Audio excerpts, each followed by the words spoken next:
Halo semuanya, kali ini gue kedatangan sebuah keyboard terbarunya Rexus, yaitu Rexus Daiwa RXD68. Keyboard ini sebenarnya udah rilis beberapa hari yang lalu, jadi mungkin beberapa dari kalian udah pada check out atau bahkan mungkin udah hands on sendiri ya. Ini reviewnya termasuk cukup terlambat karena biasanya video reviewnya itu publish barengan dengan si produknya launching.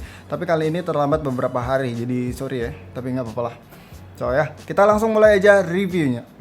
Keyboard ini mungkin mengejutkan atau bikin penasaran banyak orang karena Rexus yang terkenal dengan daksanya tiba-tiba rilis sebuah keyboard bernama Daiwa. Jadi si Daiwa ini nggak masuk ke line up Daksa series dan bukan berarti Daiwa ini menggantikan nama Daksa. Daiwa ini dibuat dengan kelas di bawahnya Daksa series. Kalau kita ngeliat dari harganya aja, Daiwa ini harganya cuma 429.000 aja.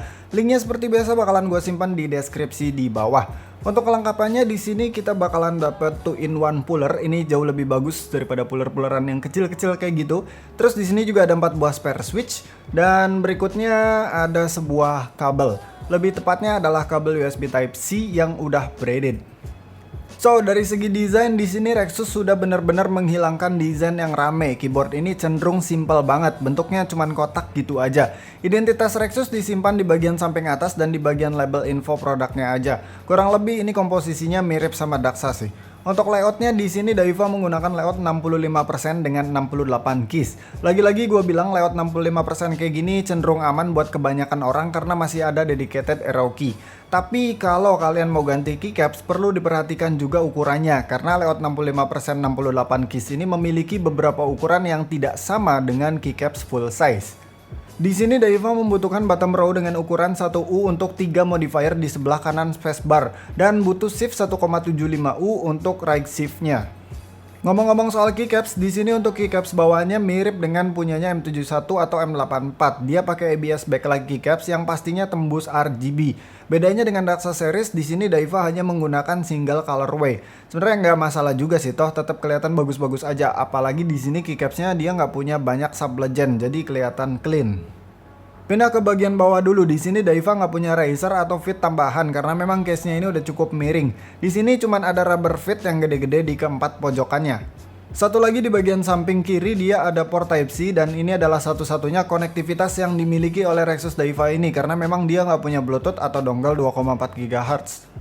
Overall untuk desainnya ini bagus sih, simple banget. Rexus benar-benar kelihatan improve dari segi desain pada keyboard-keyboardnya mereka. Sedangkan untuk build quality dari case-nya juga bagus, meskipun masih menggunakan material plastik karena memang harganya juga cuma 400 ribuan aja, tapi ini plastiknya berasa solid kok, kokoh juga dan nggak meleot-meleot. Next, mari kita bahas ke yang lebih serius. Pertama untuk switch, di sini Rexus kasih Outemu switch sebagai switch bawaannya dengan pilihan red, blue, brown. Untuk unit yang ada di gua ini adalah versi brown switch. Kita tapping test dulu deh.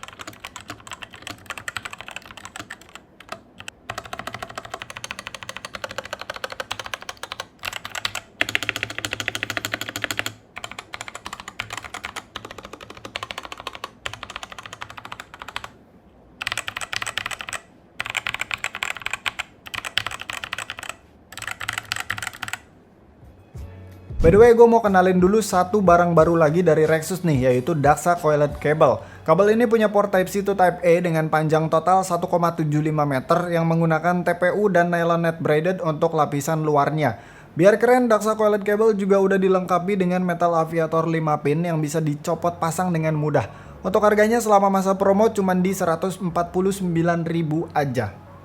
Oke, sekarang lanjut bahas Daiwa. Jadi untuk feel dari switchnya standar Outemu switch sih. Scratchingnya begitu, pingingnya begitu, bahkan ini di beberapa switch kenceng banget spring noise-nya. Tapi memang untuk keyboard di bawah 500.000 gue belum pernah temuin juga yang switch bawahnya itu selain Outemu konten atau yang sekelasnya. Nah, kemudian untuk stabilizernya, Daiwa ini pakai plate mount stabilizer yang udah factory loop. Biasanya factory loop kayak gini nih gacha. Ada yang mendingan, ada yang masih rattle banget. Tapi bagusnya unit yang ada di gua ini rattle-nya udah tergolong minim kecuali di bagian spacebar aja. Ya, mudah-mudahan emang factory loopnya itu bagus, jadi nggak terlalu gacha-gacha amat lah. Kalau gua ngeliat sih dia fokus loopnya itu di bagian ujung wire-nya aja, makanya ini nggak kelihatan belepotan sampai ke plate. Terus si Daiwa ini punya PCB yang hot swappable, tapi soket yang digunakannya adalah OTEMU soket. Jadi meskipun pada PCB-nya ini support 5 pin karena ada 2 lubang tambahan di kanan kiri switch pole-nya, tapi tetap aja PCB-nya ini cuma support dengan switch yang pinnya itu mirip dengan OTEMU. Yang pernah gue coba baru KTT atau konten dan Gezu saja. Gezu bikinan OTEMU juga sih. Dengar-dengar si Ako CS juga masuk ke OTEMU soket kayak gini, tapi gue belum pernah coba sendiri. Yang jelas kalau kalian swap ke KTT 5 pin atau Gezu 5 pin berarti nggak perlu potong 2 kaki pin plastiknya. Dan by the way, meskipun Daiwa ini menggunakan OTEMU soket, tapi untuk lepas switchnya ini nggak sekeras OTEMU soket pada umumnya. Ini mendingan sih, walaupun ya tetap aja nggak segampang lepas switch dari keyboard yang hot swap universal. Selain itu, Rexus Daiwa ini juga ternyata sudah include platform dengan tebal sekitar 4 mm. Sebenarnya gue lebih prefer include case foam daripada platform karena dari apa yang gue alami, case foam lebih bisa ngurangin suara hollow atau gema dalam case-nya daripada platform. Meskipun begitu ya lumayan lah, setidaknya kalau pengen dapat suara yang lebih solid lagi, kita tinggal tambahin case foam aja sendiri. Toh case foam ini kan bisa dibeli lembaran terus digunting sendiri, jadi lebih murah daripada platform. Kalau platform itu kan nggak bisa gunting sendiri, harus pakai laser cut. Hal lain yang ada di keyboard ini adalah RGB pastinya. Di sini Rexus sediain shortcut untuk mainin RGB-nya dari mulai ganti-ganti mode yang disimpan di FN plus INS. Ada cukup banyak mode di sini. Ini bukan cukup banyak lagi, Pak. Ini udah banyak banget sih. Terus untuk ganti-ganti warnanya disimpan di FN plus Del, dan untuk adjust brightness serta kecepatan transisinya seperti biasa disimpan di shortcut FN plus Arrow. Tapi untuk mainin RGB-nya ini bisa juga dilakukan lewat softwarenya yang bisa di-download di rexus.id.